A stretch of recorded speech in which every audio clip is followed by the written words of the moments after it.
Welcome to the review of the Teamgee H6 longboard. While my appearance may deceive you, I am not being paid to do this review. I simply asked the company Teamgee to send me a shirt, and it's awesome. So without further ado, here's my all-inclusive review of the Teamgee H6.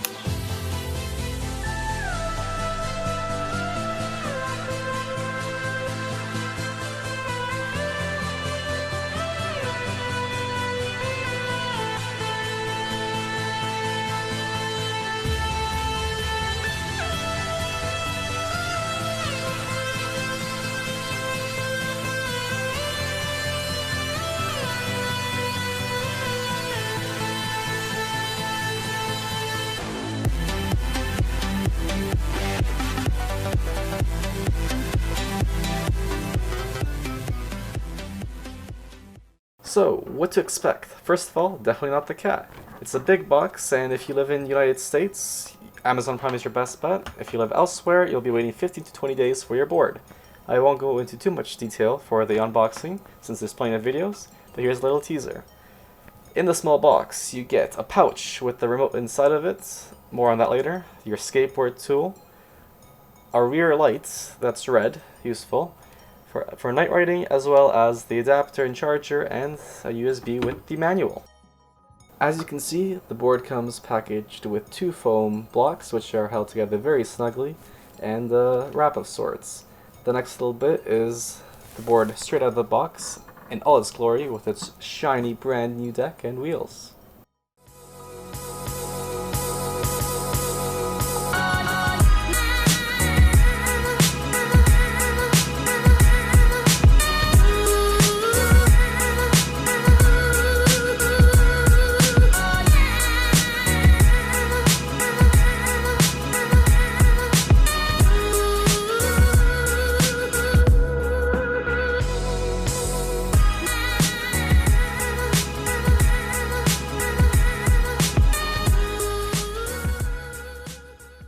So let's get into more detail about the deck itself.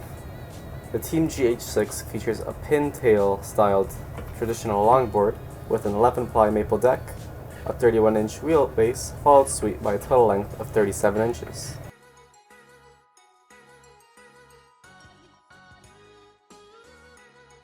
The H6 has an integrated battery allowing for a very sleek design.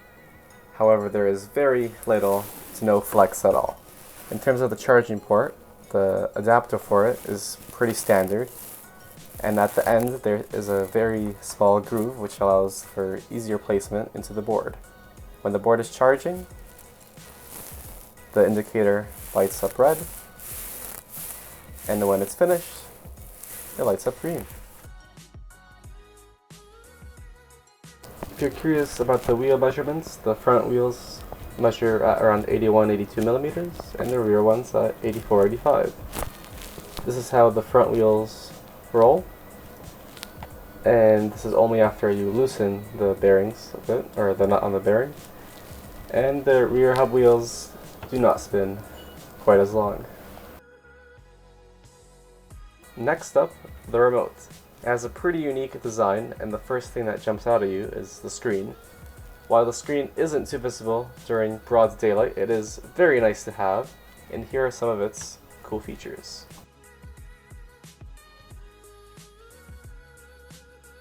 The board is incredibly light, to the point where it feels cheap. However, it makes up for the fact that it's very responsive, and the connection speed is fast. On the remote you have the throttle/brake wheel, the power button underneath of it, followed by the forwards reverse, LED, and the low/high speed modes on the side, which can be a pain to switch if you're riding. The strap is also attached on the bottom side of the remote, and while it does serve its purpose, a sort of locking mechanism would go a long way. Let's talk about the functionality and safety of the board. If you're looking at the brake situation, it takes some time getting used to, as they are really quite strong. I also wanted to test the brake performance on a full charge downhill. So I ended up pushing it up to one of the steeper hills I know.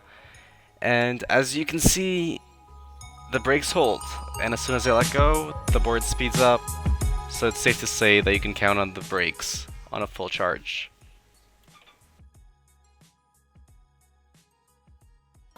For forwards and reverse. Reverse is 2 beeps, forwards is 1.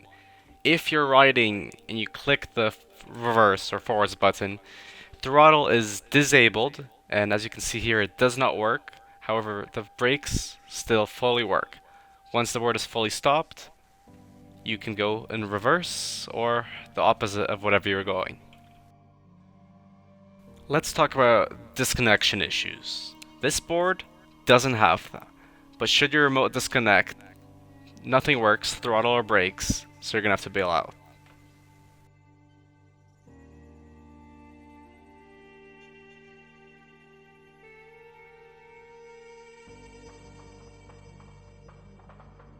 One of the cool things about Teamgee's H6 is cruise control, which you enable by double pressing on the throttle wheel, and you can disable it by applying throttle or braking.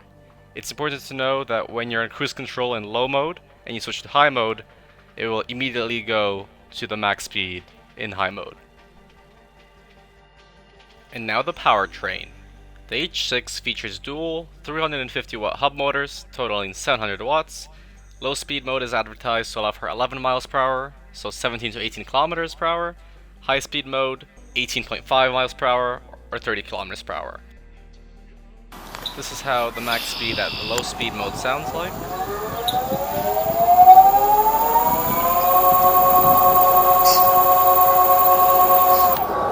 And this is how the high speed mode sounds like.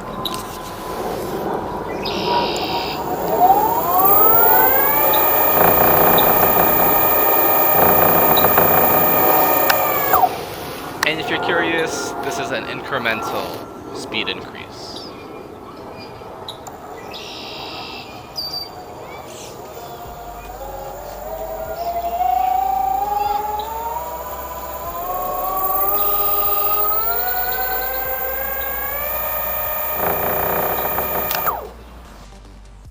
In terms of hill performance, this is a 17-degree hill, and I will perform from starting all the way from the bottom to top at low speed mode and high speed mode.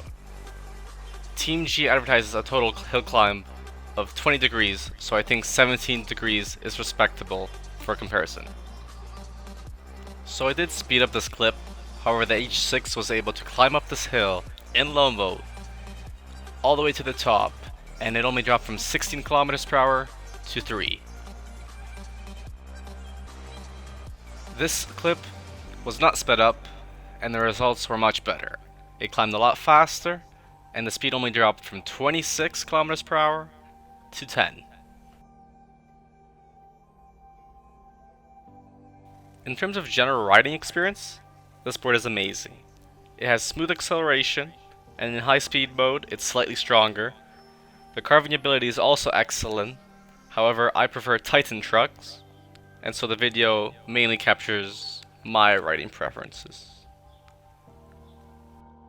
In regards to board quality, it's very respectable, and all the components and parts are very well put together. Should any of them fail on you, Teamgee offers some pretty cheap replacements on their website. The following is how the board rides on sidewalks, paved roads, bridges, and also grass. Keep in mind the volume can get high.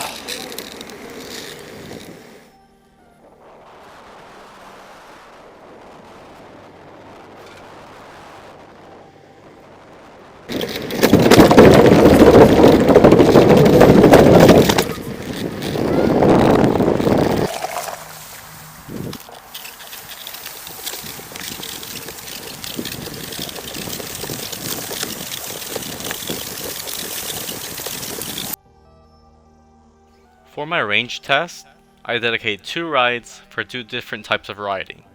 The first one is my typical riding behavior, so max speed, some uphills, as well as downhill braking. I average 11 to 12 kilometers usually riding this way, and both the phone app Strava and the board's remote odometer reflect that. The max speed shown is downhill, which is important to know because I usually get 25 kilometers per hour on flat roads. The phone application Strava's 11.7 kilometers is really close to the remote's odometer 11.6 kilometers, so the remote itself is pretty accurate.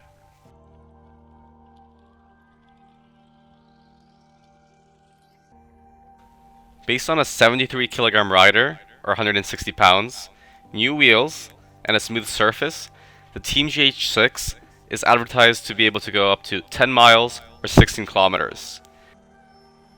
I wanted to see if I could hit the 16 kilometer mark despite the difference in my 90 kilograms as opposed to 70 kilograms, but I did put the board to low speed mode, I hit cruise control, and I just rode it out.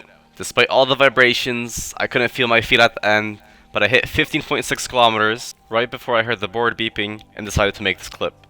The board still had enough juice left to get me to my house in fast mode, which was around half a kilometer, so if you're looking for a chill and smooth ride, you can most definitely hit the advertised range mark. It's also important to know that the remote's odometer, or total odometer, resets after you hit 100 kilometers, probably due to low memory, which is why I didn't compare the Strava range to the remote's range.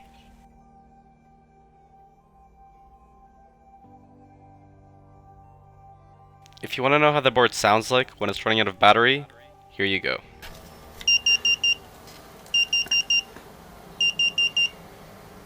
Skateboard with the battery at the bottom? That's so sick. And there you have it. This was my review of the Teamgee H6 electric skateboard. Hope you found it enjoyable and informational. Two things I didn't touch upon earlier were customer service and voltage sag. I've exchanged over 20 emails with Alex at Teamgee, and I've gotten a reply with an answer 12 hours each time, so they are not lacking on that front. In terms of voltage sag, there isn't a whole lot to talk about. I will however mention that when the board hits below 25% battery, it will take longer to reach maximum speed, but it is still reachable. Below 10%, you're looking at maybe a 25% drop in performance. I usually drop from 25-26 kilometers per hour to around 17 to 18. The rest of the video is a whole bunch of me cruising, so if you want to see more in that respect, watch until the end. If you have any other questions, feel free to reach out in the comments. Ciao.